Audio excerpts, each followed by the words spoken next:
안녕하세요. 인공지능 미니쌤입니다.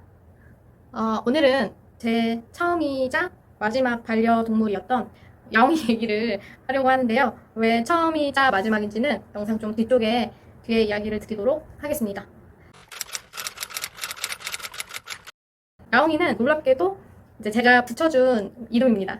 제 반려묘의 실제 이름이고, 처음에 야옹이라고 이름 이야기 해주면 친구들이 뭐 그렇게 성의 없이 지었냐 하고는 했는데, 저는 그게 오히려 더 유니크하다고 생각을 했어요. 아무도 자기 고양이 이름을 야옹이라고 짓진 않을 거 아니에요. 사실 처음에는 멍멍이라고 하고 싶었는데, 그러면 좀 아이의 정체성에 문제가 생길 수 있을 것 같아서 야옹이로 지었습니다. 야옹이를 만나게 된 것은 엄청 제가 뭐 고민을 하고 계획을 해서 사실 만나게 된 것은 아니었고, 제 전 남자친구이자 현 남편, 네, 남동생이 있습니다. 남동생이 남동생도 이제 철이 없었던 게, 가족과 상의를 하지 않고 이제 고양이를 분양받아 온 거예요. 그래서 자기 방에서 몰래 키우다가 이제 부모님, 지금 제 시부모님이시죠?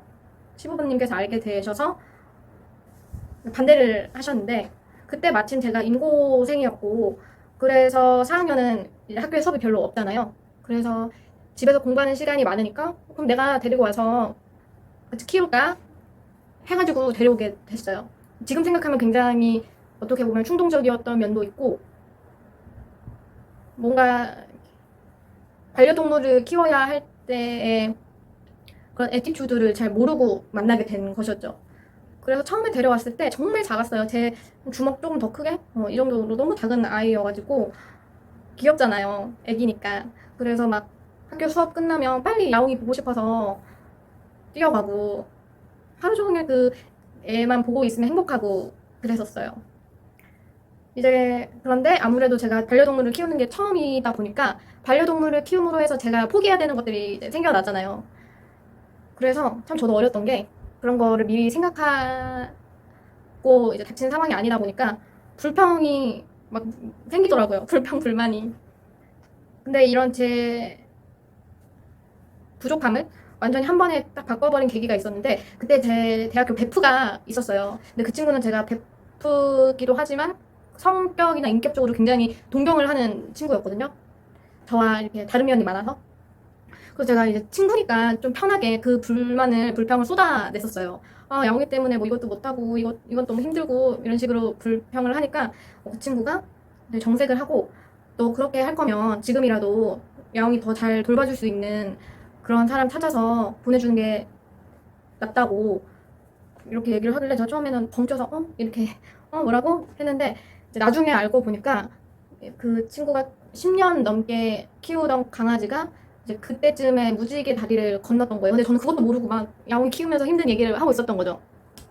그걸 알게 되고 너무 부끄러워서 저 스스로가 너무 한심하고, 친구한테도 미안하고 야옹이한테도 부끄럽고, 그 친구한테 되게 장문의 카톡을 보냈었고, 야옹이를 대한 태도도 그때 180도 달라졌던 것 같아요. 더 책임감 있게, 내가 진짜 많은 걸 희생해서라도 키워야 되는 존재구나.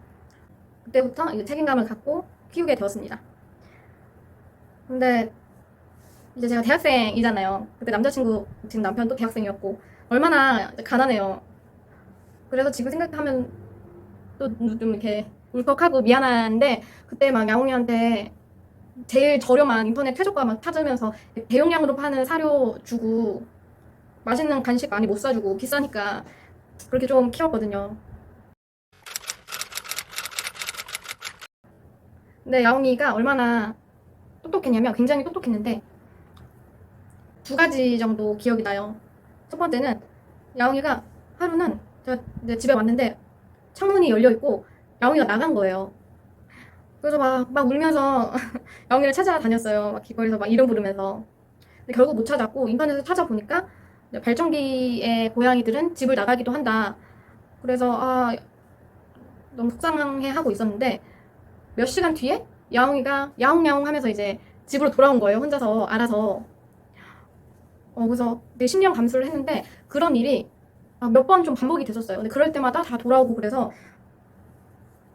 되게 집을 찾아오는 똑똑한 고양이다 라고 했었고, 또 이거랑 관련해서 에피소드가 있는 게, 이제 제가 취업을 하고 이제 임용이 되고 집을 이사했는데 좀 큰 공간으로 그때 침대를 구입을 해서 침대를 설치해주러 설치해 주시는 분이 오셨어요. 그래서 저는 이제 설치하는 거 옆에서 저 할 걸 하고 있었는데 이분이 그 설치하는 데 필요한 그런 공구 같은 거를 옮기느라 문을 열어놓으셨던 거예요. 그래서 그 틈에 야옹이가 나갔어요. 그래서 기사님이 너무 당황하시면서 어떡하냐고 고양이 나갔다고 이렇게 곤란해 하셨는데 제가 좀 있으면은 들어올 거예요 이렇게 말했거든요. 근데 진짜 아니나 다를까 기사님이 침대 다 완성할 때쯤에 또 야옹이가 야옹야옹 하고 돌아와서 기사님이 굉장히 신기해하셨던 일이 있었고, 또 두 번째는 야옹이가 다른 고양이들도 물론 그렇지만 이렇게 저희들의 생활에 관심이 크게 없잖아요. 야옹이도 되게 그런 시크한 아이였는데 어떻게 하다가 이제 저희가 싸우면 남편이랑 저랑 막 싸우면 절대 평소에는 안 그러던 애가 저희한테 와서 막 애교를 부리는 거예요. 막 다리 사이를 막 몸을 비비면서 지나가고 귀여운 소리 내고 싸우지 말라는 듯이. 그래서 저희가 이렇게 결혼을 할 수 있었던데 야옹이 역할이 꽤 컸어요. 되게 지금 생각하면 그런 분위기를 읽을 줄 아는 고양이였던 것 같아요. 내가 나서야겠다. 분위기를 좀 환기해야겠다. 화해시켜줘야겠다, 저 인간들. 이러면서. 되게 소중하고 예쁘고 똑똑한 고양이였어요.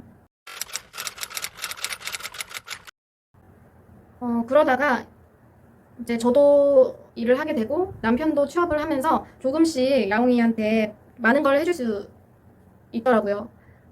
그래서 사료도 좀 좋은 걸로 바꿔주고 추루도 막 종류별로 사서 주고 캔으로 된 간식도 구비해 놓고 이렇게 열심히 키우다가 그때가 이제 야옹이가 6살 때쯤 됐을 거예요. 그래서 우리가 이제 돈을 버니까 병원에 가서 건강검진을 받자. 그 전까지는 이제 예방접종만 하고 필수적인 것만 하고 제대로 건강검진을 시켜본 적은 없어서 그때 40에서 50만 원 정도의 거금을 들여서 야옹이한테 고양이가 받을 수 있는 그 모든 종류의 검진을 했었던 것 같아요. 그때 결과가 매우 건강하고 다만 너무 잘 먹어서 비만이니까 그런 체중 조절만 하면은 크게 이상 없다. 그래서 너무 기뻤죠.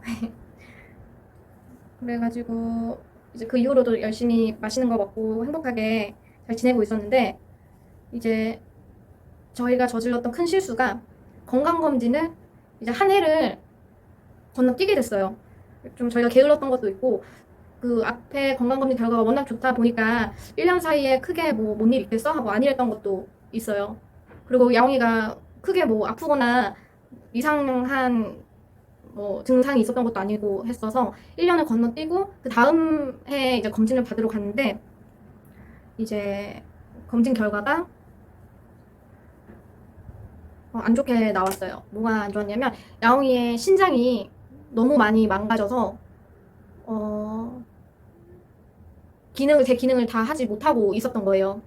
그래서 의사 선생님 말로는 이미 4기까지 진행이 돼서 의사 선생님께서 굉장히 조심스럽게 이 정도면 이제 이 아이가 먹고 싶은 거 하고 싶은 거 다 그냥 시켜주고 행복하게 보내주는 게 좋은 시기다. 그런 걸 준비해야 되는 시기다 라고 말씀을 해주셔서 저희가 되게 충격을 받고 너무 미안하고 우리가 할 수 있는 최선을 다해야겠다 이렇게 다짐을 했어요. 그때까지도 눈으로 봤을 때 크게 야옹이한테 뭔가 문제가 있다라고 보이지 않았거든요. 그래서 그때는 저희가 뭔가를 하면 야옹이랑 더 오래 살 수 있다라고 생각을 했어요. 그 고양이의 신장이 안 좋게 되면 어떻게 이제 죽어가냐면 그 신장이 인간도 마찬가지지만 몸의 대사를 조절하는 역할을 하잖아요. 근데 그게 잘 안 되니까 몸에 그런 나쁜 물질들이 쌓여요. 그러면 그 나쁜 물질들이 배출이 안 돼서 아이가 식욕을 점점 잃어가요. 그래서 신장이 안 좋아서 신장 때문에 이제 하늘나라로 가는 게 아니라 신장이 안 좋아서 식욕을 잃어서 점점 먹지 못하고 말라가서 나중엔 결국 이제 무지개 다리를 건너게 되는 것인데 그래서 저희가 그때 사료도 신장용으로 싹 바꾸고 근데 그 사료가 맛이 없으니까 그런 간식 같은 것도 다 신장 건강을 위한 제품으로 다 바꿨어요. 그렇게 뭐 일주일이 지나고 2주일이 지나고 하니까 이제 진짜 영희가 먹지를 않는 거예요. 정말 하루 종일 아무것도 안 먹을 때도 있었고. 그래서 이제 그때까지 그 동물병원에서 받아온 약을 애한테 강급을 목을 이렇게 열어가지고 강급을 하고 있었거든요. 동물, 이제 고양이는 자기가 스스로 약을 먹지 않으니까. 그래서 저희가 어떤 아이디어를 냈냐면, 알약 캡슐 있잖아요, 캡슐. 거기에다가 그 신장용 사료를 갈아요. 갈아서 가루를 만들어서 그 캡슐에다가 넣어가지고 알약처럼 만들어서 이제 강급을 하는 거예요. 그래서 이제 처음에는 이게 억지로 먹이니까 조금 괜찮아지는 것 같았는데, 이게 정말 쉽지 않거든요. 남편은 새벽에 일어나서 가장 그 일과의 처음 시작에 그 사료를 막 만드는 거예요. 막 졸린 눈 비벼가면서. 그리고 저는 남편보다 늦게 일어나니까 일어나서 그 싫은 애를 막 잡고 그걸 먹이고, 그리고 이제 하루에 꼭 먹어야 하는 그 양이 있잖아요. 그럼 그 양에 미치지 못하거나 아니면 애가 먹다가 토를 할 때도 많아요. 그러면은 이제 남편은 저를 이제 약간 원망을 하게 되고, 또 저는 그걸 못 채웠으니까 그것 때문에 또 남편 눈치 보게 되고, 야옹이한테 또 원망이 감정이 들고. 그래서 야옹이가 아프고 나서부터는 저희 집이 모두 행복하지 않았었던 시기 같아요. 야옹이도 얼마나 힘들었겠어요. 자기가 원하지 않은데 막 그런 거를 강제로 먹어야 되고, 몸은 아프고 움직일 수도 없고 나중에는. 그래서 이런 게 이제 길게 이어지면서 남편과 저의 그런 의견 차이가 점점 나기 시작을 했는데, 저는 야옹이가 너무 힘들어하니까 이제 이런 치료를 좀 멈추고 편하게 보내주고 싶다라는 쪽이었고, 남편은 그래도 우리가 할 수 있는 최선은 다해봐야 되지 않을까 하는 쪽이었어요. 그래서 근데 그 시간 동안 야옹이는 정말 야여가는 거예요. 그 처음에 진단 받았을 때 야옹이가 6kg에서 7kg 사이에 굉장히 뚱뚱한 고양이였는데, 아파지면서 5kg, 4kg, 3kg, 그래서 나중에 마지막에는 막 2kg대 몸무게고 그랬거든요. 그렇게 말라가는 아이를 보면서 제가 정말 어떤 생각까지 했냐면, 내가 퇴근하고 돌아왔을 때 야옹이가 자면서 정말 아프지 않게 하늘나라 가 있었으면 좋겠다, 무지개 다리 건넜으면 좋겠다, 그냥 아프지 않게 편안하게 갔으면 좋겠다, 이런 생각을 할 정도로 되게 힘들었던 시기였습니다. 최선을 다했고, 그래서 의사 선생님께서 그 처음 진단하셨을 때 사실 몇 주 정도 살 수 있다 이렇게 말씀을 하셨는데, 저희가 치료를 해서 6개월을 같이 함께 했어요. 하지만 좀 힘들었고 많이 울고 많이 싸우고 그랬었던 시기였습니다. 근데 정말 그때 저희의 24시간을 이제 야옹이에게 쏟았거든요. 그래서 그런지 야옹이를 보내주고 나서는 생각보다 일상으로 돌아오는데 막 엄청 힘들지 않았었던 것 같아요. 오랫동안 그런 이별을 준비하기도 했었고, 그 결과를, 앞으로 벌어질 일을 사실 미리 알고 있었기 때문에, 네, 그래서 지금은 그래도 이렇게 얘기할 수 있다는 것 자체가, 네. 그래서 야옹이는 그래서 저의 처음이자 마지막 반려동물일 것 같습니다. 흔히들 반려동물을 키우는 일이 굉장히 많은 책임감이 필요한 일이다라고 말을 하잖아요. 정말 그 말은 맞고, 책임감은 제일 중요한 것 같아요. 책임감은 기본 베이스고, 제 개인적인 생각에 반려동물을 갖는다는 것은 굉장히 큰 용기가 필요한 일이에요. 나의 삶의 일부였던 존재, 나의 가족, 그런 존재를 보내줄 수 있는 용기.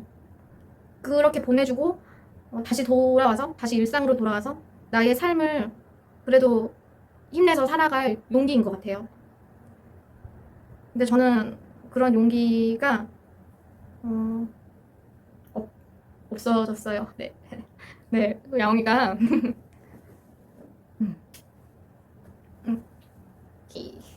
네, 야옹이 같은 존재를 다시 만나서 또 그렇게 사랑을 하고 보내주고 또 씩씩하게 일상으로 돌아올 수 있는 용기가 저는 아직은 없는 것 같습니다.